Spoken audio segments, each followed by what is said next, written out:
Welcome to View from the Top. I am Modele Sharafa Yusuf. The People's Democratic Party continues to be in the news, most recently because of the gale of defections of notable PDP members to the ruling party. There have been Akwa Ibom Senator Bob Effiong, former Senate President Ken Nnamani, wife of former party chairman Mrs. Dorothy Nwodo. They're just among many others who have recently decamped to the All Progressives Congress. You know, it's easy to dismiss defections as the well-known reluctance of Nigerian politicians to play what they call opposition politics. But many of those who decamp cite the seemingly intractable problems in their party as their reason for leaving, chief of which is the squabble over who is party chairman. With so many internal battles of its own, the PDP has had very little time to play its role as an opposition party. Last week, I spoke with one of the factional chairmen of the PDP, Alhaji Ali Mudu Sharif, and we discussed the crises in the party and the way forward. Today, I am being joined by the other factional chairman and former governor of Kaduna State, Alhaji Ahmed Makarfi. Your Excellency, thank you for joining us. Thank you. And we thank you for tuning in. Here's a brief biography of my guest before we settle down to our conversation. Born on 8 August 1956, Ahmed Makarfi attended the Ahmadu Bello University, where he obtained a Bachelor of Science degree in accounting. He was a part-time lecturer in the Department of Accounting from 1987 to 1993. During this time, he received a Master of Science degree in accounting and finance. Alhaji Makarfi also worked at the Nigeria Universal Bank, where he rose to the rank of Assistant General Manager. In 1994, he was appointed Kaduna State Commissioner of Finance and Economic Planning and was elected Governor of Kaduna State in 1999 and won a second four-year term in 2003.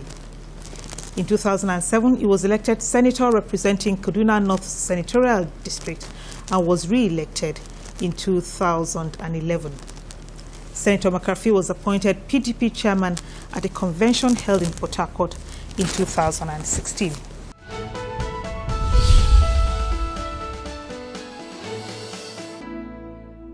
Your Excellency, to further clear the air for people like me who don't seem to really understand what the problems are. Yes. We just know there are several cases in court and the two chairmen. What led PDP to this point? When Bamanga Tukur was made to go, Ahmed Muazu was appointed to be chairman of the party, having come from the same Northeast zone. The appointment of Ahmed Muazu was confirmed at the convention that took place before the nomination of presidential candidate. And when Ahmed Muazu resigned, for a long time, nobody was appointed to fill in the vacancy created as a result of his resignation. The agitation was intense, especially from the Northeast, that the practice of somebody from Northeast completing the tenure of whoever is departing should be respected.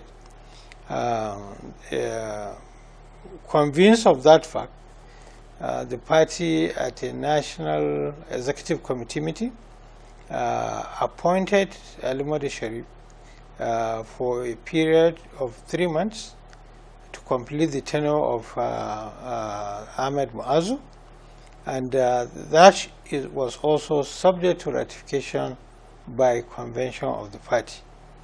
And when we went to Port Harcourt for convention, that convention was intended to not just go to ratify appointment made by NEC, but to elect a whole set of national officers, because the tenure, according to the party, of all those national officers had expired.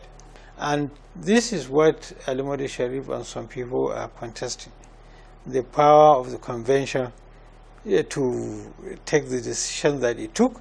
And of course, all the court judgments in respect of this issue of tenure had been that the party is right in what the decision that it took, except the decision of the Honorable Judge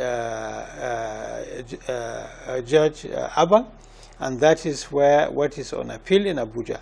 But the primary matter is about the convention. The convention was upheld by a Federal High Court, which Ali Modi Sharif appealed at the Port Harcourt Division of the Court of Appeal.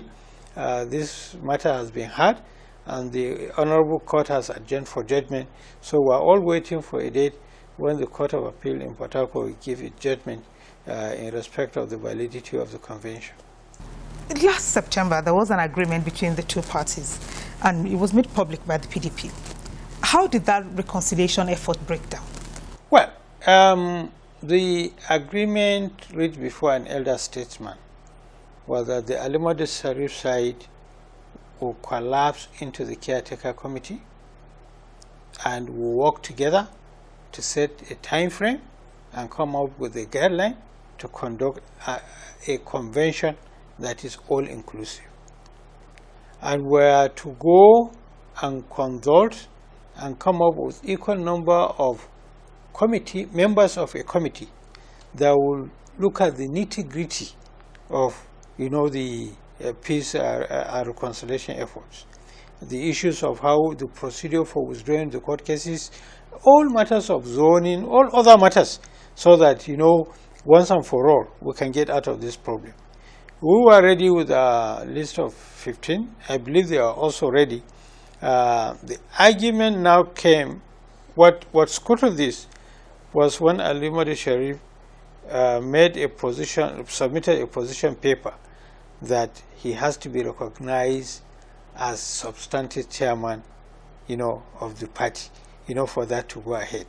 And it was not a palatable thing, because what we agreed was that this committee will really sit down, talk to each other, and let's see what they come out with. And on our own side, we are prepared to accept whatever the committee unanimously comes out with. But the issue that came from the other side aborted the progress. So the committee had not even sat before this broke down? Yeah, it hadn't even started. There was even argument of who was to chair the committee.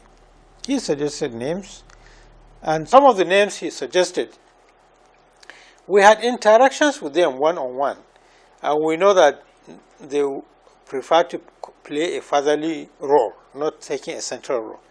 And what we recommended was that instead of you suggesting name, I suggesting name, there are two sides. Let them be co-chaired. Whoever is leading my group will be a co-chairman. Whoever is leading your group will be a co-chairman. So that we run away from arguing who chairs. And also, this didn't find acceptance, in the other side.